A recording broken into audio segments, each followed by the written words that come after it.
Hello everybody, welcome to Gregsbeerreviews today. Let's take a walk and go see what's in the fridge today.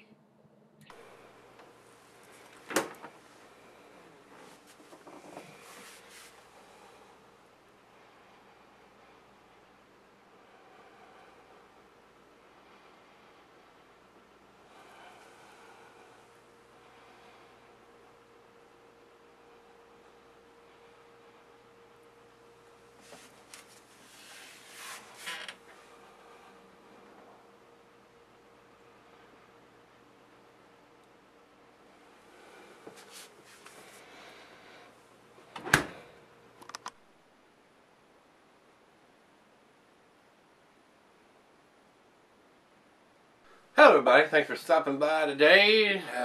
Today's beer is Kentucky Bourbon Barrel Stout. Now I did their pumpkin beer not too long ago and it was rather tasty. So I ordered some from Lucan's Liquor out of Florida and I got a 6-pack of these. I hope it's worth it.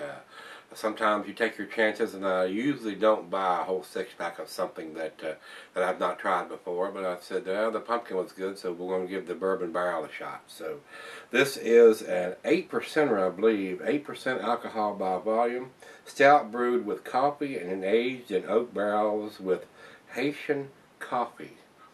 Sounds interesting, and that's what sold me on it. So I'm hoping it's going to be worthy of getting a whole 6-pack of it and not have something that I really don't like. So time will tell. I'll give you some feedback a little bit here on this. The description on this: the American Double Stout gets some of its inspiration from the Russian Imperial Stout. Many of these are barrel aged, mostly in bourbon or whiskey barrels, while some are infused with coffee or chocolate. Alcohol ranges vary, but tend to be quite big and bigger than traditional Russian Imperial Stouts. Most tend to have a cleaner alcohol flavor, higher hop levels, and more residual sweetness. Very full-bodied, with rich roasted flavors, far surpassing normal stouts. Alright guys, the food pairings for this beer: the cheeses are your buttery Brie, Gouda, Havarti, and Swiss. And since it is a stout, it goes well with your chocolate dishes. And the meat for this is beef, smoked meat, game, and grilled meat. Glassware is a pint, Becker, the Nonic tumbler, the snifter, the oversized wine glass. I got the double glass for this. These bigger stouts, that's what I'd like to pour into this type of glass.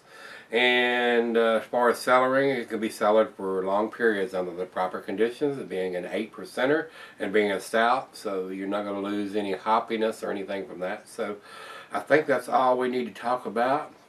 So let's get the cap off of this one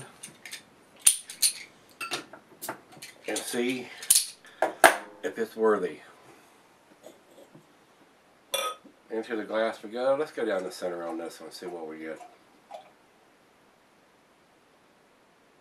Alright, down the center on that one, and then it barely generated like an 1/8 of an inch head on that one. So sometimes you get, when you pour it down the center on these bigger beers, the 8%ers and above, and it'll generate a lot of head, and sometimes it doesn't. So it is what it is. Over into the light, there is none. It is pitch black, guys. No light coming around the outside of the glass or anything. So let's get a nose on it.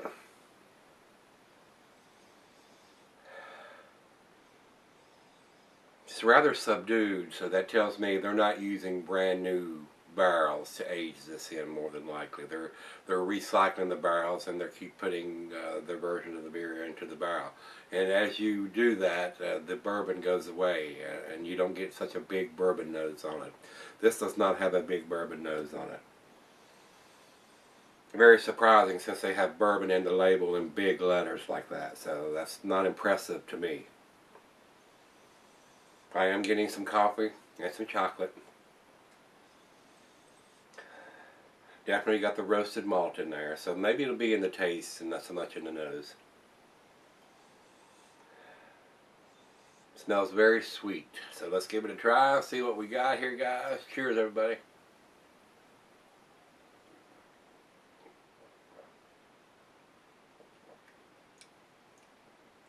No.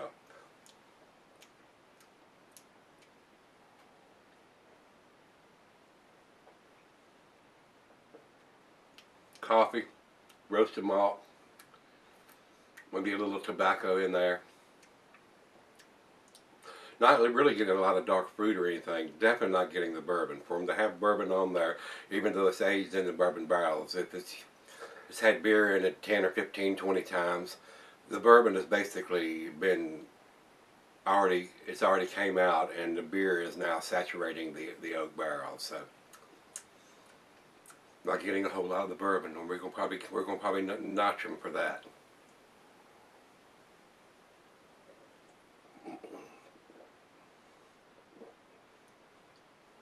A little bit of vanilla coming from the oak, but not a lot of bourbon. Well, let's let it warm up. It's 40 degrees. Tip the bourbon comes out as it warms. It's definitely colder than it should be served at. So we'll see what we end up with when we come back and do the final chug and comments on this one. Very sweet, very tasty, but not impressive as a bourbon barrel stout. So stick around, I'll be right back and we'll do the final chug on this one. Still a decent beer, but not getting the bourbon that I was anticipating. Alright guys, I'm back. Got just a little bit left here. It's warmed up to room temperature. Not getting the bourbon. So what's happening here, more than likely, like I said, they're using these bourbon barrels over and over and over. And after they've done so many of them, you're not going to get the bourbon. The beer has saturated the barrels, and you're not going to get that bourbon. So I believe they need some new bourbon barrels to start putting this in if they're going to have bourbon on the label that big. So let's do the final chug on this one.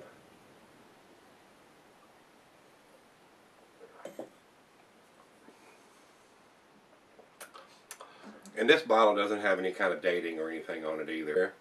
02, 05, and I can't tell if it's 11 or 14. It looks like 14.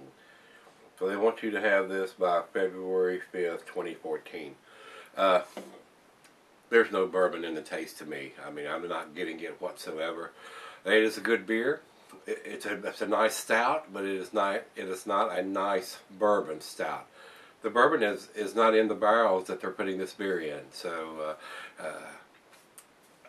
nice. I'm getting the coffee, I'm getting the chocolate, I'm getting the roasted malt. It's very sweet. It's not overly sweet. It's a well-balanced beer. It's very tasty, but it's not a bourbon stout as far as I'm concerned. They could take that and scratch the bourbon off of it, and it wouldn't make any difference. You know what I'm saying? So with that being said, guys, I'm going to give it a 5, which is a B minus. If it had the bourbon in it, it might even get a B or a B plus. It's got the date on it, which is a good thing, but it don't have the bourbon on it or in it. So not super impressed with it. It's a good beer, but not a good bourbon stout. So let's go see what the other guys think. We'll go over to Beer Advocate first, and they say 81 in a good range. That's about where I would put it. If I was putting a numeric code or a number on that, I would say 81. Because there's no bourbon in this. I'm getting the coffee, the chocolate, and roasted malt, but I'm not getting any bourbon. Alright, we'll go over to Rate Beer. Rate Beer says 87, which is, I could see why they would say that, because it is a good stout. But 28 in the style, which is a bourbon barrel stout. And they are really hacking on the style. And there's no bourbon in this beer.